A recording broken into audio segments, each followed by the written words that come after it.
भैया एक अनानास दे दिए। रुको बेटा, ये अनानास गला हुआ है, आप एक काम करो दूसरा ले लो। अरे गले हुए अनानास क्या तेरा बाप बेचेगा? तेरा कोई काम नहीं है, अभी रुक। निकल यहाँ से, निकल।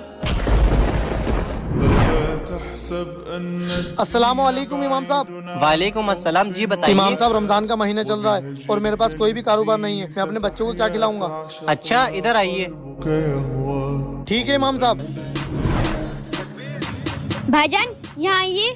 जी बेटा। आप वहाँ पर गड्ढा खोदिए, मैं आपको पैसे दूंगा।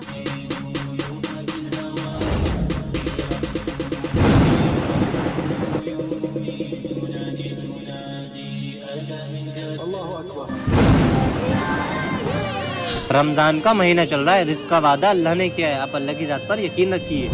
बेशक रिस्क देने वाला अल्लाह है। वीडियो को लाइक करें और कमेंट बॉक्स में अल्लाह हू अकबर लिखें।